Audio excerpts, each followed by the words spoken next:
Well, believe it or not, at one point, your favorite comics sucked. Everybody's arms are crossed. At the beginning, we're all supposed to suck. Yo, Got my one-liner. what's more American than failing? Feel my weekend game has turned into a one-nighter. I thought the set went well. The guy in the second level can out his cell phone. There is no God. Strike me down now. Yeah. The tables in the back are digging my dick jokes. That's what comedy's about, man. It's about bombing. And I was like, no, it's not. Like, that's not what you want. They give me the sign, I give them my closer. I'm just over 500 with good shows versus bad shows. Just enough to get in the playoffs. I hit the punch All right, this is a good episode. Fuck it. Long story short, He failed. God damn it. Yes, Wait. misery loves company, my boy. thanks for coming out. Boom. Thanks for coming out, baby. Thanks for coming out. Hey. Thanks for coming out. Are we under attack? Thanks for coming out. Fuck, that bad? Thanks for coming out. I'm in. Thanks for coming out. I can't even watch. Yeah. All that was unprofessional. Thanks for coming out, ladies and gentlemen. The bomb is the bomb, and it will always be that. Ladies and gentlemen, welcome to another episode of Thanks for Coming Out, a podcast about bombing. Joining us today, a very good friend of mine, one of my favorite comics. People always ask me, who are the big hitters that I should know about? And I go, Mike Cannon. Mike Cannon's the biggest fucking hitter out there. The guy is, there's these comics that are like always on and they're annoying. Mike's just naturally funny, always on. No matter how many blunts I've smoked with him, no matter how fucked up we've got, he's always hilarious. Now he's a dad, which is only going to make the funny come Even out better. at warp speed. Welcome to Thanks for Coming Out. And by the way, one of the few guests that I've been in the room while he's bombed, so I've seen it in action, and it's a beautiful thing. He bombs like a pro. And God bless him for it. Ladies and gentlemen, one of the hosts of Here's the Scenario. Go to the Patreon page. Here's the Scenario. Him and his two pals, who I will not name because they're not here. Yeah. He's here. Yeah. Ladies and gentlemen, the backbone of Here's the Scenario, Mr. Mike Cannon. Wow. Yeah. Wow. I'll take that intro every day. And by the way, I thought you were going to be like, there are heavy hitters that are annoying and always on. I thought you were going to be like, this guy is just never on. Or I would be like, and here's one of them. Yeah. Here's just the annoying part. No, we've done road trips to gigs. We've Oh, yeah. hung out. It's always a blast with you, and you're one of those guys that realizes how important the bomb is to the process, right? That it's like, Yeah. it's not something you should be ashamed of. It's not something you seek out necessarily, but when it arrives, okay, Mhm. let's fucking pull the pants up a little higher and get to work, because there's no stopping us, right? I will say that I'm always like, I always embrace it because it's inevitable. It just will happen. I embrace it, but I'm always stunned by it. Like there is Stunned. Yeah, there is a level of this is happening to me like every single That's time. so funny. And it's one of those things that you have to just like remind yourself, because I don't know about you guys, but like there are times when I have self-esteem issues and confidence problems. So when I'm like humming, sometimes I get into that hubris mode where I'm like, I figured out me. I figured out how I deliver this thing. I am like at the top of my game. This must feel how to throw a perfect game. Like this is just what it is, man. I'm never getting out of this zone. And then of course you get punched by the cold fist of failure. And it happens apparently when you're at your most, vulnerable.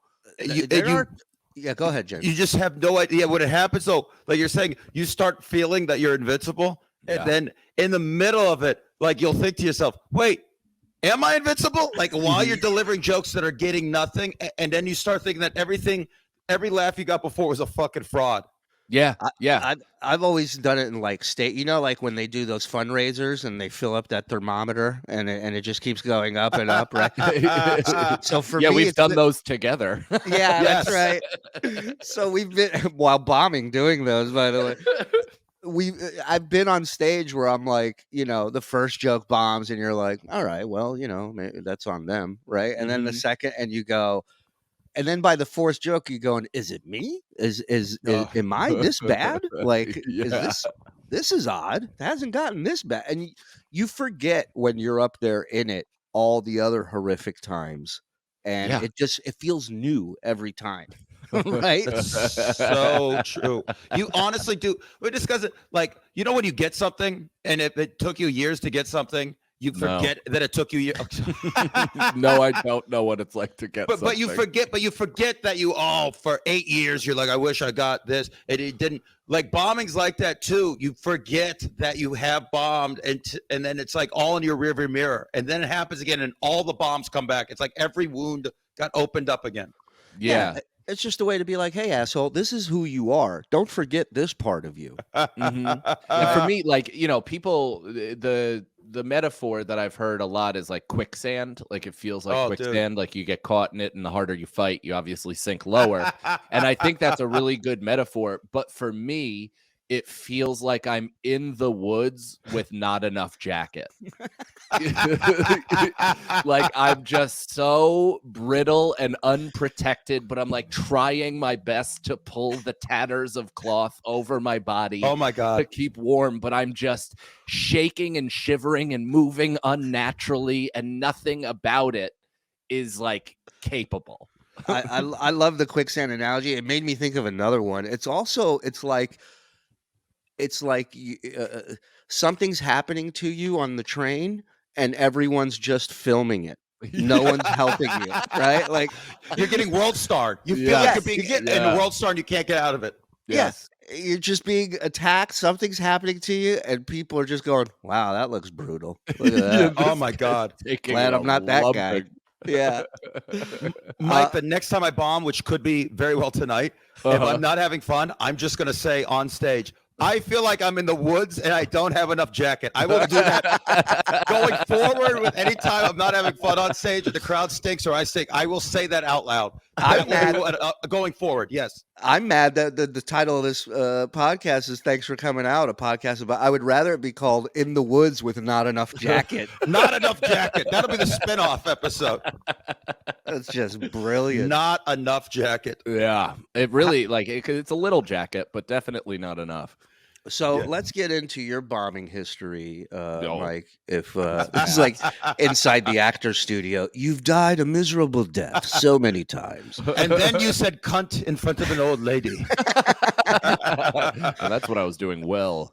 Right, that's what he's crushing. You kidding me? That's cruise control cannon right there. How many years ago did you start? Like, when did so you start?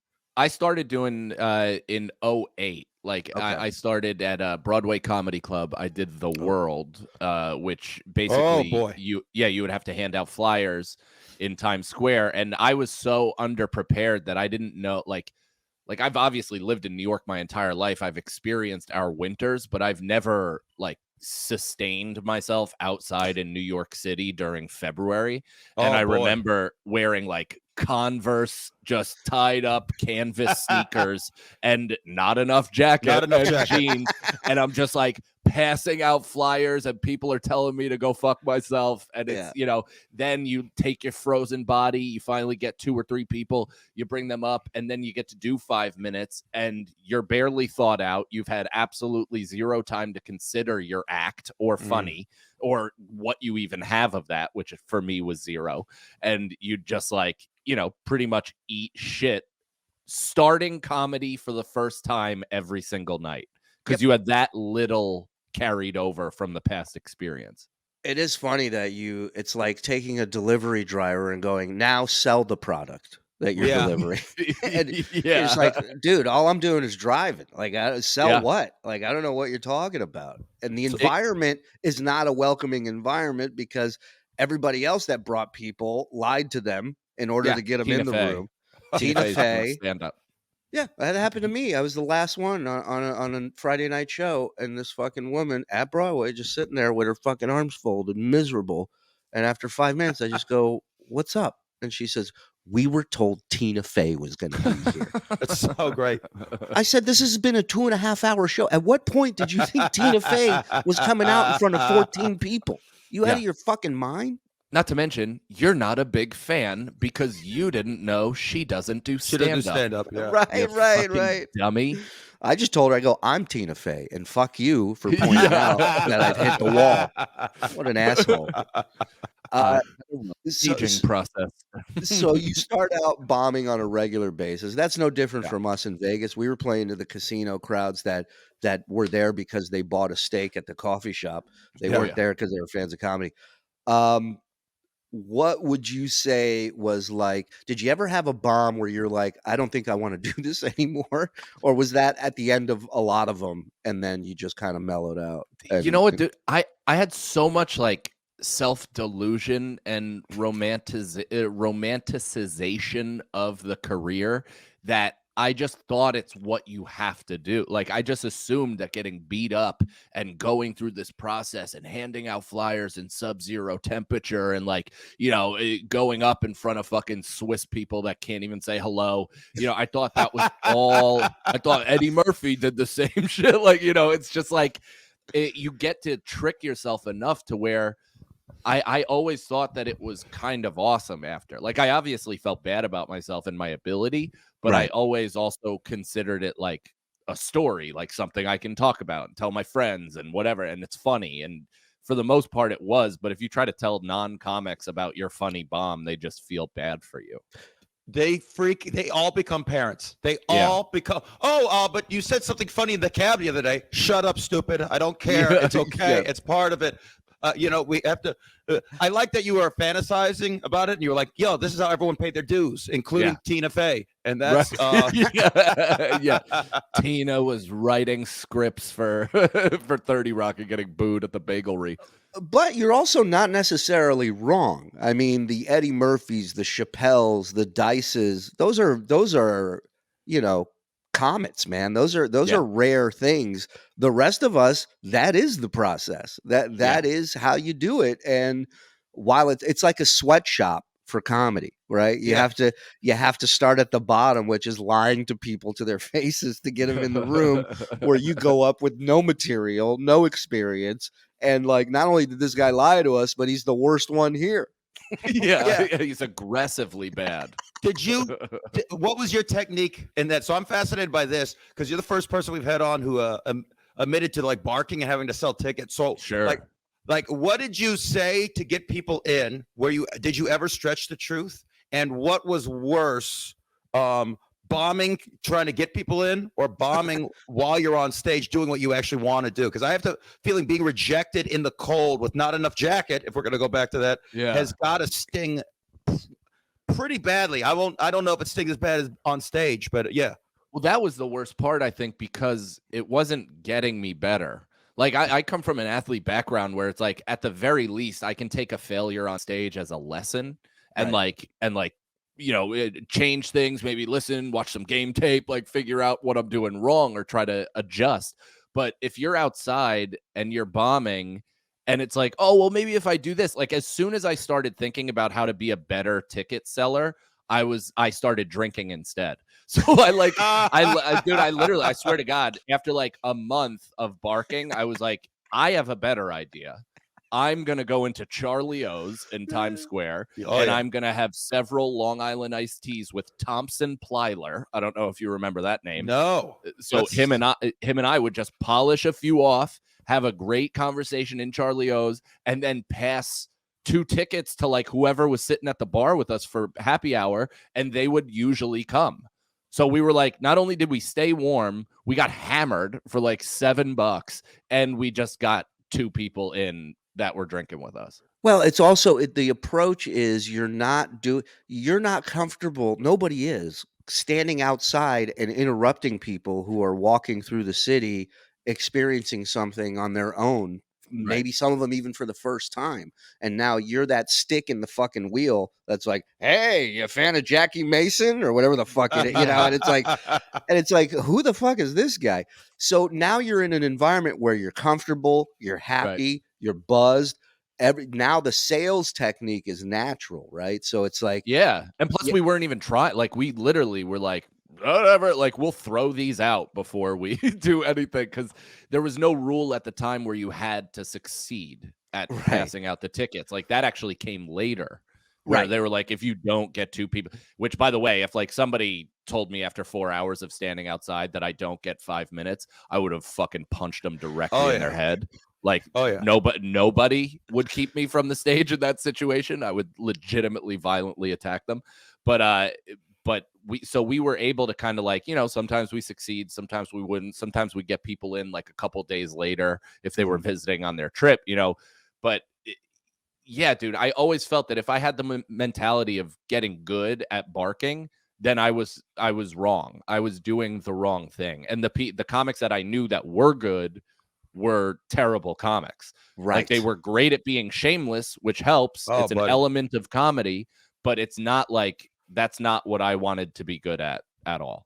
No, they need to be working on a car lot, not comedy. Like that's Their job is setting up somebody with a vehicle they cannot afford and will get repossessed, and they know it and follow through with it. Yeah, I mean that doesn't even work for like social media now. It's not even like you can carry over those marketing techniques because you can't. I mean, you can be shameless, but you can't just force feed it to people. Right. You got to pay to play. Yeah. I remember trying. I had friends when I moved out here that were trying to get me to do what you were doing at the World. And they were like, man, we're getting up 25 times a week and we get paid for the tickets. And we're working with comics that have been at Comedy Central and you're wasting your career not doing this. And I was like, nah, man, I just don't think I should sell tickets. I think I should just earn a show and whatever. And none of them are in comedy anymore. Yeah. Always. Always. Yeah, it's so weird, man, because I think I was just scared. Like I was scared of the social element of comedy early on. So I got really comfortable at Broadway because I just didn't know how to immerse myself in the full community. And it was actually a community back then. But like, so I answered the phones at Broadway. I sat people, I passed out flyers, and I was getting up at Broadway 6-7 nights a week, be it the World or be it downstairs or be it their Red Room. I was like, they had 3 rooms and I was just traveling amongst those trying to get good, basically hiding myself in, one of the lesser clubs in New York. That's safe to say. But, but I'm not putting it down. I'm just saying. But we'll see them in court. Good luck beating that. I love you, Al. Can't wait for your movie. Guys, I really, I've never been more nervous on this show, especially since that joke, and we'll see you in court. Don't put that fucking out there and then say, see you, Al. Let me tell you something. Al tries to sue me. You ever see those 2 rams fucking just butt heads on a mountain? Yeah. That's going to be Jew style. 2 yarmulkes just fucking hitting each other full speed. It's a slight weight disparity. But are you kidding me? By the end of this episode, I'll have my hands behind my back in cuffs. That's how quickly he's going to move. Al Shuli, who got you Tina Fey? Right? Come on. We're cool. Be cool. Who worked for free for 3 years? Hey, Al, who was at the corner telling everyone that President Obama was going to be closing the show? That's a God-honest truth. All comics from Comedy Central, CNN, Fox News, fucking Obama's closing. We were told Barack Obama was going to be here tonight. And no sign of him or his Secret Service. Yeah. Quickly, the most dangerous part about that gig were barkers from other clubs. So like the LOL, which Broadway is leagues and leagues above. LOL, which is, I have no problem saying, the shithole of all shitholes, the Mount Olympus of shitholes. Used to be called Ha, and they'd have barkers out there that looked like they spent most of the day napping with a pit bull on the sidewalk. Yeah, that's a good point. If you get what I'm saying. Some of those people looked like they only watched and bet on monster trucks. It's like, I got Gravedigger minus 350. Yeah, they're covered in soot and they've never seen a chimney. It's like, it's bonkers. And they would like run up out of nowhere, wild-eyed, and just be like, hey man, do you want to buy a ticket? And I'm like, I'm doing the same as you. And they're like, cool, do I have coke in my nose? And I'm like, yeah, you do. You have a substantial amount of webbed cocaine in each of your nostrils. Oh my God. I love the thought of a guy that just bugged out of his mind going, "You guys like to laugh?" You know, just fucking Who here wants screaming to at see people. stand-up? Bunch of dudes selling tickets who look like Cheddar Bob from Breaking Bad. Yeah. Just tweaking and trying to figure it out. They probably stayed mean, warm though. Barking and open mics have one similarity, and that is you get to see people where you go, I'm definitely not going to be like that guy. You know, that is, you know, because people say, what are some guy asked me today, what tips do you have? I go to the open mics, go two weeks in a row and just watch and don't make friends with anyone. Yeah. I said, just do your own thing, because the beginning, it's like Nam. You just wake up one day and you go, where's Wilson? You know, he's just gone. He's not there. They go, landmine. He stepped on a landmine. That is Get the out of greatest here. analogy ever. That coming up in comedy is like war. Yeah, don't get close. Don't get close till you get funny, and then get close with your crew and find your clique. That I highly recommend. Finding some friends that you click with, that you write together, that you just you get along, because it makes everything so much easier and so much more enjoyable. I feel, you know. Well, and not to mention, that's what kind of cracks me up anytime people call, like, you know, comedy issues a workplace safety environment. It's like, do you guys understand where I did my first open mics? In the back of O'Hanlon's, while like a cop who just got off of their fucking the beat came in, got blackout drunk, and is screaming racial epithets on stage with his gun falling out of his pocket. Do you remember that guy, James? Oh, I wasn't there, but you're painting the picture that is so vivid of that place. I just remember never having a good show at that fucking place, and everyone bragging about how good it was. Though it's the funniest thing. It's like, you got to work at O'Hanlon's, man, and then you go there and you're like, I hope a gun goes off and hits me in the head. And it almost did. Yeah. That one cop, which by the way, he like still crusades about how the Central Park 5 is guilty. Oh my God. Yeah, he was like on my uncle's podcast. My uncle, like 3 days before my wife gave birth, sent me the video of their interview and was like, pretty compelling stuff. And I'm like, I got some other stuff to be concerned about. Cannon's got family. They are literally barnacles attached to the SS Cannon and trying to get as far as possible attached to this guy. They are just trying to turn me into Frank Rigatone forever. And it might happen. Who knows? But so that specific cop comedian, he one night went off the rails in that, I think it was in O'Hanlon's, and then like got hammered at the bar, went to the bathroom, was throwing up. Oh, I do know this guy. Yes, Eric something. Felt his gut. It's an article in the New York Post, so I'm sure you could keyword search this. But he was throwing up in the bathroom. His gun was digging into his hip, and he took it out, put it on like the shelf, proceeded to throw up, walked out to the bar, went and drank a few more, realized he didn't have his gun on him, went back in the bathroom, and it was gone. Wow. It was his service revolver, and somebody fucking stole it from the bathroom in that bar. You think that was the inspiration behind that Louis episode? Remember the Louis episode with Michael Rappaport? Was his friend who was a cop, and he lost his gun. A similar thing happened. He left his gun somewhere. Oh, that might have been. Yeah, it's one of my favorite Louis episodes. I thought Rappaport was great in it, but it's fucking wild, man. Wow. And people don't, like, we've done benefits for cops, and it's some of the rowdiest shit, and there's nothing you can do. There's nothing you can do about it. You just have to sit there and get beaten and take it and smile and go, hey, thanks for having me. And, Ken and I did a benefit for cops in not Albany, Schenectady. I'll be there in March, by the way. Benefit, So I wouldn't say this was a thanks for coming out, but it was borderline at the end. I struggled hosting. It was fine. I did what I could. Cannon did his thing. At the end, they have a raffle, and they have me go up there.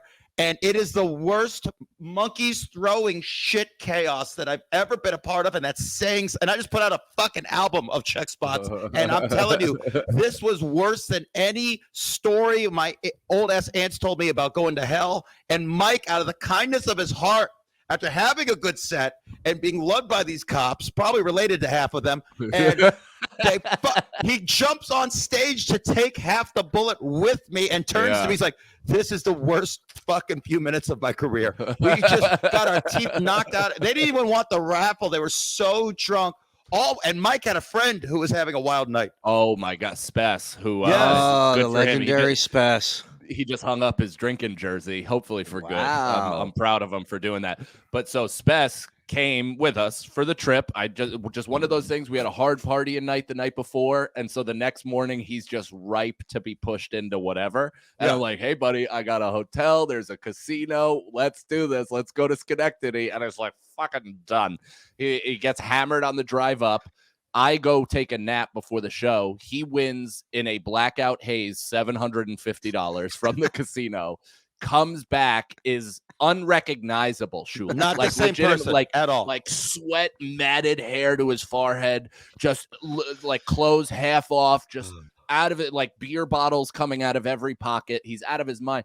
And he's like standing on the side stage while I'm on stage, and I see vape plume, like weed vape plume, in a room of 300 cops, just like exhausting out of his mouth. And at one point, I'm doing really well. And then it quiets down and he goes, "I can't believe this is your job." Yells that out in the middle of everything. So I'm immediately like, all right, this kid is fucking out. We need to figure this out. So I come off. He like jumps into my arms and he's like, "I need to go to bed." Like totally out for the count. We got to get him the fuck out of there. But I think DeMeo was on the show too, right? Yes. He was closing it up. DeMeo, former cop, perfect for the gig, hilarious, like really strong he's able to navigate those waters even if they weren't cops, and he's killing. And so I'm trying to I'm like, all right, I got to get this fucking kid to the hotel room. Like I got to get him out. So I'm taking him in, and we're walking through the center of the room, and out of nowhere, he fakes right, runs left through a clearing in the table, and shatters these opening doors into the kitchen, like just bursts through them like a rhino, and like hits some poor waitress on the other side holding a tray of whatever, and a huge commotion. No, we close the door finally. He's on the ground. The lady is there too, and she's like, "Whatever, we'll clean later. Let's get this kid up." I pick him up. The lady picks him up, so he's got his arms like this around both of us, and we're basically like little kids swinging him over puddles.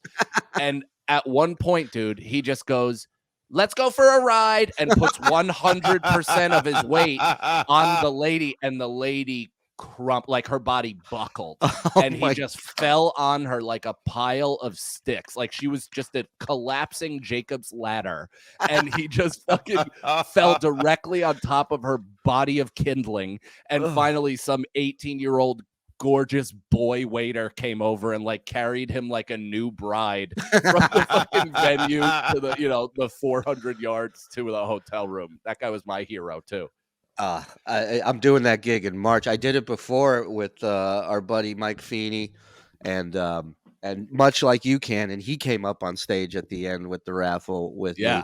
And I have in my phone a picture of your boy Mike Feeney holding up a dildo with a fist on the end of it. That was one of the items that was being given away in the raffle. Wait, didn't they do something like that with us too, Mike? A bunch of cops, didn't they had like dildos. Like what kind of cops is they had fucking dildos, and they had AR-15s. They were just giving away AR-15s, and I'm pretty sure they're like, "How many do we have?" They're like, "I don't know, 4 or 6. We have no idea." Cool. They picked me up at my hotel in a cop car, and the cop's like, "I'm gonna give you a ride to the gig," and I'm like, "I just want to let you know I have 3 joints on me and a weed pen," and he's like, "Yeah, I don't give a shit." He's like, Dude, what was wild about that on that drive is your boy, I know you guys were partying the night before, and he was drinking, I believe, in the car. Twisted Teas, but he wasn't that bad. That's what was shocking to me. It was like, if you remember the old Richard Pryor bit about the guy who's normal during the week, and he's like, "Hey, how are you? How are you?" And then on the weekend, "Motherfucker!" It was just like that. It was so crazy to see that in real life. Yeah, my friends are terrifying drinkers because when they're blacked out, they look bored. Like it's just like that's where they go into just like autopilot, and you're like, "You okay? You having a good time?" And you're like, "I won't remember a moment of this." You're so. Oh my God. What up, would you- everybody? Want to talk to you about our sponsor on Thanks for Coming Out. I know these people well. They are an amazing company. They are out of Iowa, the best friggin' corn-fed Midwest beef you ever had in your goddamn life. Rustic Cuts, my friend. Don't worry, they got grass-fed too, if that's how you roll. They got it all. Ground beef, steaks, burgers, sliders. It never ends. And every single thing they have is delicious. I've tried it all. And you don't have to be locked into buying these big packages. You can pick whatever you want from their website, rusticcutscb.com. That's rusticcutscb, like cbradio.com. You go on there, you pick out whatever meats you want, you type in the promo code Shuli, you get 10% off your order. Order something, try it. You can't screw this up unless you just leave it on there overnight. All the meat is aged 21 days. You know what that's going to cost you to get at a steak place? Night on the town, babysitter, parking. Forget about it. Order it. Get it right to your door. Make it yourself. Feed it to the missus. And when she tastes this meat, deal closer, baby. Mariano Rivera coming out the bullpen. It's a wrap. So check out Rustic Cuts.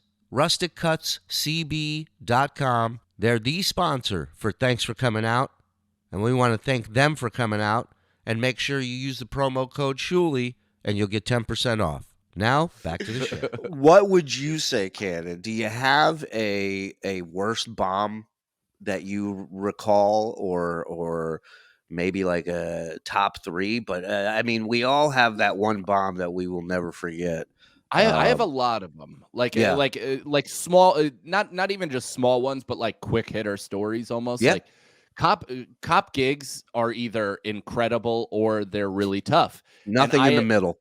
One that Feeney and I did that really sticks out was a room of 450 cops, like a ton. And we went there being like, we're going to get fed. This is a 450 cops. Can't wait. This is going to be a great crowd. Like, whatever. This is going to be awesome.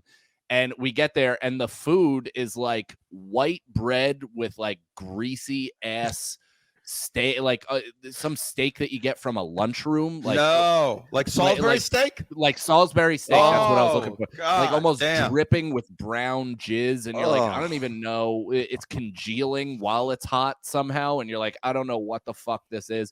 And then Feeney went up and you literally, for if you wanted to be heard, you could not leave a 3-inch radius. So You the can't mic, take a breath. You can't take Dude, a breath if you, either. If you stepped, the mic cuts out.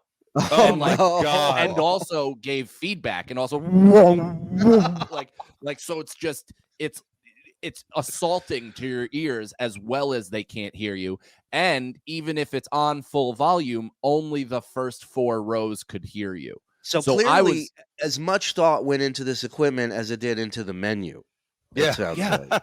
Well, and dude, so crazy enough is Uh-oh. Whatever. Yeah, the ghost of that mic went and followed you. I know. Think about the irony of that. That mic, you move 2 inches. Keep talking, and fucking Salisbury steak drippings are going to come all over you, like something out of Carrie. Can you hear me again? Yeah. Yeah. We got you. Okay, sweet. Yeah, so I mean, like I'm watching from the back, and Feeney is up there, and it's as if he's not talking into an amplifying device. Like all I hear is cafeteria level talking. Yeah. And every once in a while I'll hear his like over the top of it or whatever, and 6 people that are in his immediate earshot you can laugh. Yeah. And he's eating shit, and I'm basically in the back just telling him to extend it because he's supposed to do like 25 and I'm supposed to do an hour. And I'm like, I will not do 60 minutes. That is hilarious. When you have to do like a long time and you can tell it's gonna be a nightmare, and you're like, I'm going to do less time. Dude, Well, and that's why we bring our friends, because they're funny, right? We bring funny people on the road with you to help you, and when it's not working for them, you're like, well, if he's not doing, I don't have a fucking shot in hell. Right, we're gonna fail to get it's Yes. a foregone conclusion that this is a suicide mission. Right. You know what I mean? So I get up there and I'm like, I'm like, man, all right, I got to do 40. I know I have to do 40 because that's Right. like what I'm left with. And that's the contractual obligation of the show. And I'm like, I got to get their attention like right away because they're just so fucking chatty. Like, what do I say? And their town was in Jersey, and it's this like 1 by 1 mile town. Like, and they have 400 fucking cops and family members there for no reason. I'm sure their town has like a tank as well. It just couldn't be more ridiculous. We just got Right? a new hovercraft for the police Yeah, station. exactly. Yeah. Now our cops, the lights turn into guns, or our cars, the lights turn into guns. And so I immediately got on stage, and I was like, "Oh, it's a pleasure to perform here for a force that it has a vast area of 1 by 1 mile." And they like kind of tittered, laugh, and I was like, "Yeah, what do you guys do? Just take turns beating the one lone black guy in the town with a baton?" And like 3 of them died laughing because they had a sense standing of humor, and ovation from a few they people. understood what I was saying and Right. joking about and coming after. I was just kidding, like Right. just saying the craziest shit I could say immediately up top. And the rest of them were like, what the fuck? Like just not, Oh my no God. sense of humor at all. And then, of course, right before I went on, I'm sure you guys have gotten this, some needle dick from wherever in the force is like, so that's Jerry. Right. He's a piece They of love shit. that. Yeah. His wife has offered to suck all our dicks. Be sure to mention it. That's Tim. He can't drink. He's gay sometimes. Like, Right. they'll give you shit and they're like, trust me, do it. the So worst cliff notes ever. And it's given always to you. right before you go on. It's like, why don't you Always. send this to me 2 weeks before, asshole? It's like, yeah, I could have hey, so written and prepared. they always act like you don't have an act. That's really what's fun. It's like, so what are you going to do? Like the most shocking thing you're going to do is, and your act, which got you booked. It's like, oh, you're going to do Joe. You should call him a fucking pussy. Yeah, it's so nuts, and it's right before you go on. Like you're just going to be able to adjust right there. Listen, we got some apples, some oranges. What do you want to juggle? I don't know what it is you do. So of course once the opening line bombed, it was kind of like, all right, I'm just gonna try. I'm gonna try my Because best. you verbally grabbed them by the shoulders and shook them Yeah. with that opening line, Exactly. and only 3 of them woke up and was like, "This guy's funny," and the rest of them are like, "Why would he say that?" Exactly. Yeah. Yeah. And this is pre George Floyd. So Right. It's not So at if there full was ever fever a pitch time yet. to get it, that Yeah. was it. so I'm just like, I immediately am like, all right, I got to dig into whatever the fuck. Like I'm doing crowd work. I'm like trying to do a bit. I'm like talking about weed, and they're hating every bit of it. Oh And my so- God. And so I go into what the guy gave me. I was like, all right, like I have some ammo. That guy, I feel like I'm 13 minutes in. I was 48 seconds, I'm sure. And I was like, what do I got? So I started going with the guy, and I pointed out like the young, good looking guy and like called him a homo or whatever. And he was the most offended person outside of Oh my Brooklyn God. that I've never seen in my entire like Outside a of Brooklyn. young hipster was just called, pure white or something Yeah. like that. And he's like, oh, like couldn't handle it. Grabs was his livid. chest. He's like, Exactly. Go to another guy, say the thing, and that bombs. And then I'm like, well, then fuck that guy who forced me to say all this before. And even that bombed. Like, Oh my so- God. Dude, then I got like self what is it called? I almost said Deprecating? self-defecating. Yeah, self-deprecating. Jesus Christ. You Instead might of as well defecate at that self-defecating. point. At that point, Exactly. that it might could have worked. only help at that point. So you ever do this where you're like calling yourself out, and they not only find it unfunny, they just agree? Yes. Like they're like, yeah, no, you are the worst. Like we Yeah. don't like you. We hate everything you stand for. So all of your lines to save yourself, we're just like, yeah, we also see that in you. Oh my So- God, it's like improv. It's yes and. Yeah. Yes. Yeah, It's you never- are a piece of shit who isn't funny. And what else? It's never a Exactly. good sign when you get an applause break after the phrase, "God, I'm awful." And they go, Yeah. The lone bright spot of the finally, set. he sees what we see. He gets it. So I'm eating shit, but this was at a point in my career where at least I had like the skill set to determine what I wanted to do. Like I still had control over how I wanted to approach the bomb. Right. And my favorite approach to a bomb, especially in a hostile environment, is to Muhammad Atta this bitch and steer the fucking nose of the plane directly into the building. Yeah, if there's anybody that's a scorched earth guy, just knowing him, I love it. He's not going to take the high road ever. He will. For once. You just hear Allah Akbar, and that's all you hear. That's it.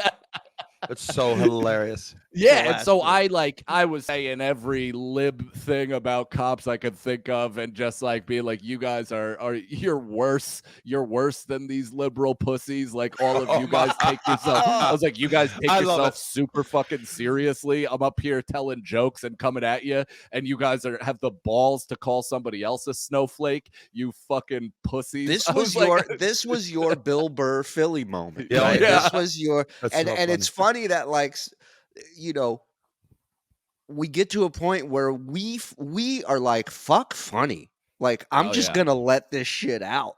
Like, I need to say what I have to say about cops. I remember being in Long Island and getting, and this table wouldn't shut up, and I'm like, this is why I hate everyone in Long Island. And people groaned, and I just yelled, "Prove me wrong!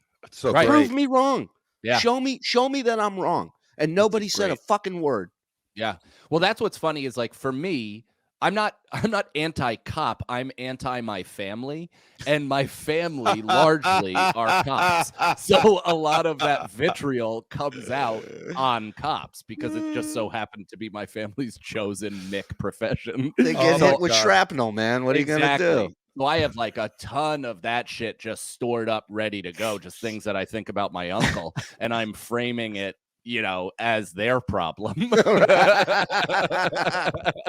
Mike, I don't know what my favorite line is so far of this. It's between I don't hate cops, I hate my family who are cops. It's the only thing close to that is that's his wife. She offered to suck everyone's dick. That is. Make sure you bring that up. Yeah. It was a wild Christmas party. Be sure. He's cool with it, I promise. It's so funny he brings that. It's so funny that Mike touches on that because anytime you go after the people they tell you go after, they're the last people that want attention. Horribly. Yeah. They're just Every like, why? time. They're like, why are you picking me out? Like, They're what's it? super upset. Oh, yeah, go ahead. I've done private Jewish gigs to like 20 people, and they tell you to go at someone, and that guy always looks like he's going to have you killed. Yeah, the minute the show is done. It is unbelievable. The amount of sadness I've seen in those faces when I'm doing that and anger building up. It's insane. The worst bombs I've ever had have been Jewish gigs, but, without a doubt. One in this guy's living room. Is it because you've fallen so far from the religion that they're upset with you? The second one, yeah. I mean, the first one, yes. Yeah. Well, the first one was in Vegas years and years ago where this guy, he's a Jewish guy, and he says, we're doing a benefit for the temple. And he says, you do stand-up. Would you like to come and do stand-up? And I said, sure. How much time you want me to do it? And I think I was like 2 years into it, maybe a year. And he goes, can you do a half hour? And I go, sure. And I came up, I show up and I come, and it's in like an auditorium and it's a lot of people. And my opening joke at the time was about how I have family in Israel that asked me, when are you going to come visit? And at that time I did the joke differently. And my answer was, I'll be around. I'll text you when things stop blowing up. That was my joke. And it got nothing. It just went, ooh. You just hear this sound in the audience, ooh. And you're just like, you're right. All we know is peace in the homeland. You're right. Right. And then I go, and then I said, my mom's Palestinian, which is true. I said my dad's Israeli, and he's occupied her vagina for 48 years now, and that was the last one. I will never forget it. You've ever been on stage and you feel a tap on your shoulder? Oh yeah, he tapped your shoulder. He walked out on stage, tapped my shoulder, and I turned around and he grabbed the mic with his hand and put his other arm on my shoulder and just walked me out. He goes, "Let's hear it for Shuli, everybody." Just like that. Just like that. It was actually pretty smooth, but I was in shock. I was like, okay, I guess I'm walking off the stage with this guy now, and just went with it. Did they still pay you? No, it was a Jewish gig. Oh, my God. Yeah, he fucked. Oh, He Jewed me. no. I've gotten Kanye'd before too. Somebody took Yeah. the mic from me and we're just like, you've had enough. Oh, my God. Yeah, the other one was in a living room in Brooklyn, and the guy's aunt was there who just got done with chemo. His uncle's Oh, there yeah. who's going in for chemo. There was a rabbi that opened for me. doing Rabbis love prayers. to open at these. It's unbelievable. I showed up. The guy goes, "You want a drink?" I go, "No, I'm good." He goes, "You're on after the rabbi." I go, "Jameson." Double it. Yeah, and I proceeded to. They wanted 45 minutes clean.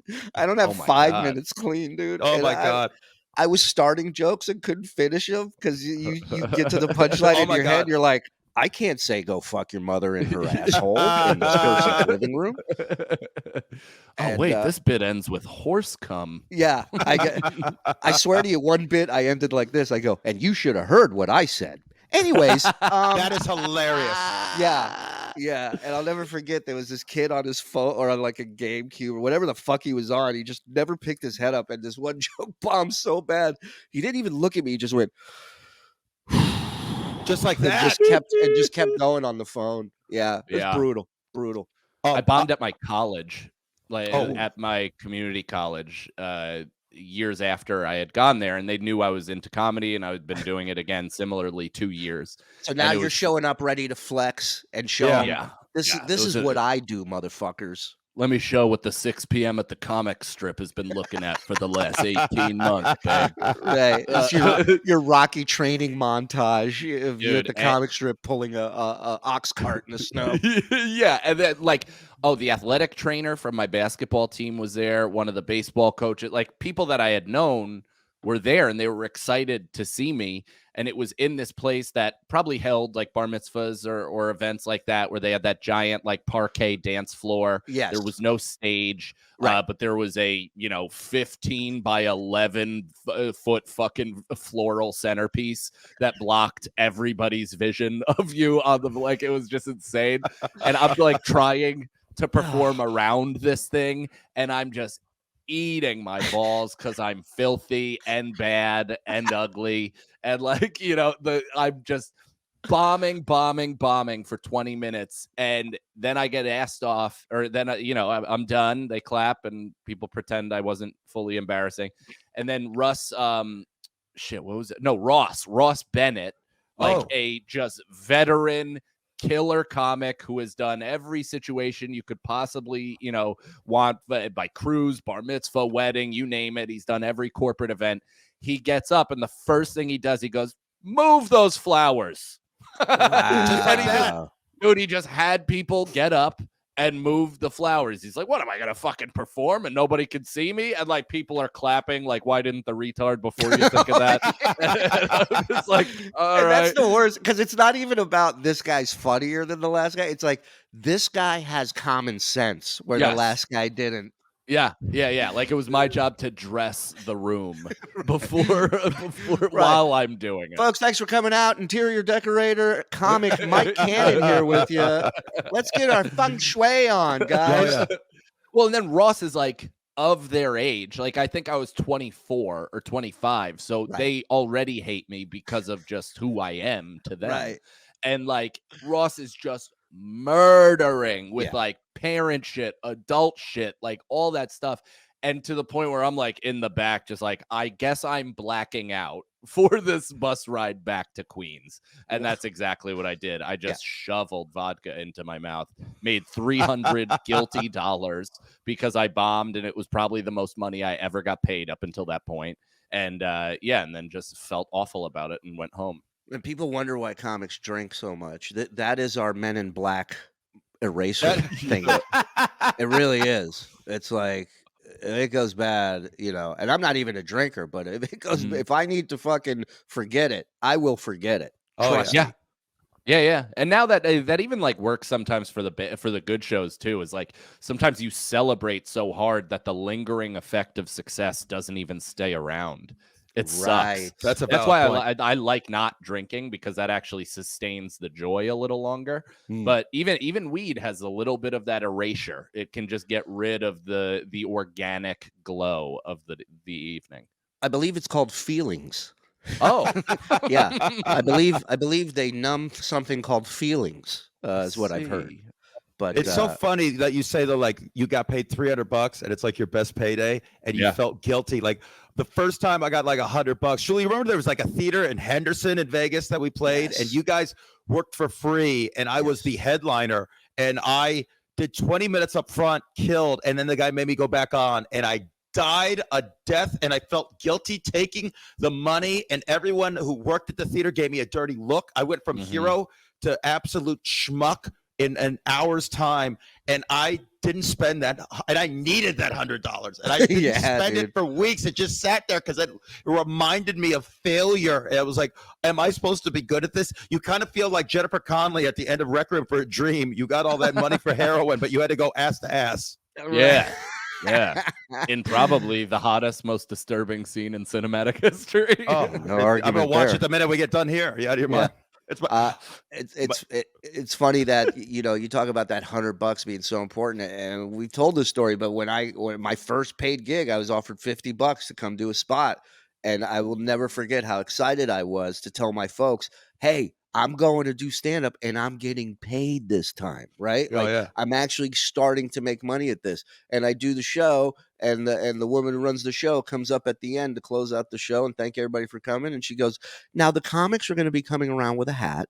Yeah. Whatever you feel like giving them, that's how they're going to get paid tonight." So, and I'm sitting back there and I'm going, this fucking, I don't need you to middleman panhandling for, like, I can beg Holy for shit. money. Yeah. I have my own hat, like, fuck, dude. It was one of those moments where you feel like this is what it's all about. Yeah. I call it the Empire Casino feeling, where Yeah, I did that gig. where they go, "We're sending a car for you," and I go, "You see that, honey? That's respect. That's what it's all about." And then you get there, and the guy goes, "Here's your drink tickets. You only get 2. Here's your meal ticket. You only get 1. You can get from this menu, not the entrees. Do not order anything from it." You go, "Okay, I'm a piece of shit again. Got it. Thank you." Yeah, and then the check was 3 weeks late. Oh, you got a check? Anyways, Yeah. I remember that Empire gig. It's funny you bring it up. I remember the food looking sad. Does that make sense? Like Yeah. the chicken I was eating, like it was a dead chicken, but it had an aura of sadness to it that a food has never had before or because after. nobody, including food, wanted to be in that place. That's right. That chicken didn't have a chance to live to its potential. That was a Mohegan Sun-bound chicken. We like we like to ask our guests if they have any advice for younger comics out there who most likely going through the bombing phases right now, or maybe there's some Greek god of a comic out there that has yet to bomb. What advice do you give to people starting out who are hitting the bomb scenes right now? Just never admit it. because apparently the only way to be successful in comedy right now is to be perpetually cool 110% of the time. We have to discuss failure this then fully. is no longer humorous. Crushed. Living a shit life is no longer funny. It's all about showing people the lifestyle they could have and the fantasy of being a comedian as opposed to the reality. It's so crazy, Mike. God bless you. When we started this, the reason we started this is because when you're friends with someone in the green room or in the car, all we do is talk about bombing. When you get comics together, all they do is talk about bombing. But on Instagram, every gig has been the greatest. No one has had a bad gig in the last 15 fucking years on social media. Everyone has crushed it. Everyone goes to open mics and hires photographers to show how great they're crushing at an open mic. And for some reason, the photographer took a picture of their asshole while they're crushing. I don't know why that is crushing, but whatever. It's so crazy. Everyone is just the biggest rock star ever. And we're all like, hey, remember when the fucking plantains they gave you for free fucking ran off the plate because it was that bad of a gig? Like, that's and everyone else is like, crushed it. And it's like 6 fucking people in the audience, and they all look like they're bored and standing room only. Yeah. It is weird that, like, and that's I'm not harboring resent. It's certainly I'm jealous of people that are selling thousands and thousands of tickets, but or envious, I should say, not actively jealous. But there is like The other stuff is what got me into this. Like Right. the reason why I romanticized being outside and passing out flyers is because I'm like a legitimate comedy nerd in the sense that I've read every single book. I'm obsessed with everybody's story. I've researched all my favorite comedians. I've watched every special. I've watched every documentary. Like I'm really into how this shit works. And so it is part of it. To me, living tough and going through the lumps and experiencing all the shit that comes with comedy is the entire thing. Like it's fucking awesome, man. It is the brotherhood. It's why we've all joined doing this. It's a thing that we can discuss in shorthand. That's why it bothers me so much that audience members are like telling me good tag after sets, and it's like, shut the fuck up. That word's not for you. You're not supposed to know this much about it. Just because you listen to Marin or other interview podcasts and you got the lingo down doesn't mean you're a part of this. But whatever, that's neither here nor there. Just that stuff though, and these conversations, that's the fun of it, man. It's the same as being like an accountant. If you go to like, your yearly whatever the fuck in Hawaii, and you got all you autistic nerds get together and wear fucking placards and have a drink ticket, and you get to discuss like how hot your HR person is, but you can't fist them anymore, and like all that shit. It's like that's the plight of the accountant. That's the fun of getting together with other accountants. Similarly, it's the same with comedians, where it's like anybody, I've noticed that when I get around comics now, it's all a lot of talk about content. I'm guilty of it too.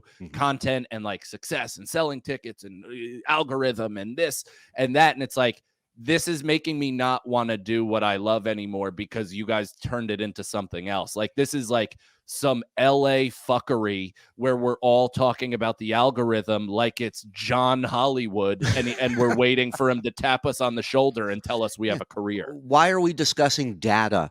Why aren't we fucking making each other laugh and fucking like it's so true. It's becoming a job rather than a privilege, a gift, right? Like, and none of the good comes without the bad. That is 100%. You have to learn it. You have to live it to come out the other side, right? Yeah. So I still watch Dave Attell bomb, which Dave to me is like, first of all, one of my favorite, like top 5 ever.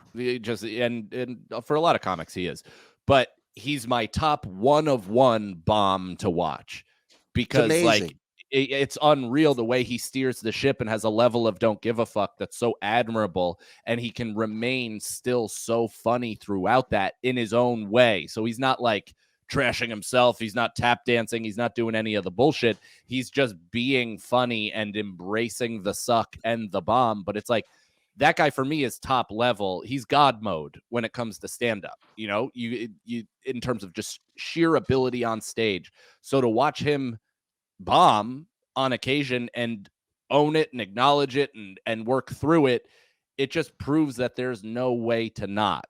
Right. Like unless you just suck and you're doing borderline TED Talks to a bunch of brainwashed idiots that decided you're the next god. Right. I love that. Yo, Shuli, you remember there was a dude who would go on and not have any punchlines at Vegas, and he gave like a 10-minute speech, and he came off stage, and this one guy came up to him, this old guy that we worked with, and he goes, "Hey man, nice lecture," and then walked off. That's how I feel sometimes. Yeah, that guy's the head of Netflix now. Anyways, listen, plug your website, your social media, Mike. I would say plug gigs, but I don't know when this episode's coming out, so just plug how people can reach you and your podcast. And, cool. MikeCannonComedy.com for all of my tour dates. I got North Carolina, Texas, Boston, Connecticut. I got a bunch of dates coming up, regardless of when this drops. And then in 2022, I'll be doing a Southern run or 2 as well. So I'm going to be out there. I'm going to be filming my next hour in February. I haven't announced that yet, but that's coming up. So be on the lookout for that. And then here's the scenario: is the pod. It's me, Mike Feeney, Brendan Sagalow.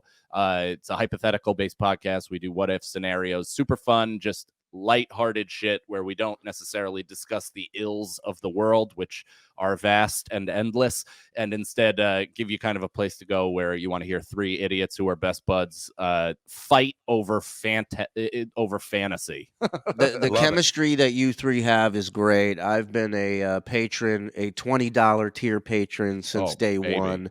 I will continue to support you guys. I love the amount of content that you guys spit out on your channel. Blunts with the Relentless. boys. Here's the scenario. Yes. Stuff on the road. Mike takes edibles is one of my favorite shows where Mike just does stuff. Usually with Brendan freaking out while on edibles. Brendan almost died from a Zoa. Wow. I was watching that. The Rock's energy drink almost killed Brendan Sagalow. It almost took his chubby little heart right out of his body. Not Brendan's lifestyle almost killed him. An energy drink. Yeah. Yeah, that's right. But Cannon is one of the good souls in comedy, a good friend of mine. Check him out. Support him. Support the bros. They got a nice little clique over there, and I have a feeling we'll be hearing a lot of things from these three in the future. Hey, Mike, thanks for coming out. Oh, thanks for having me. I can talk about this shit with you guys all the time. I love you. We will definitely have you back on because we barely scratched the surface of some bomb stories with you. So much. We got to get you back in and do this again. Mike Cannon, everybody, thanks for coming out. All right, this was a good episode. Fuck it. Long story short, he failed. God damn it. Yes, misery loves company, my boy. Thanks for coming out. Boom. Thanks for coming out, baby. Thanks for coming out. Hey. Thanks for coming out. Are we under attack? Thanks for coming out. Fuck, that bad? Thanks for coming out. Oh, man. Thanks for coming out. I can't even watch. Yeah, all that was unprofessional. Thanks for coming out, ladies and gentlemen. The bomb is the bomb, and it will always be that.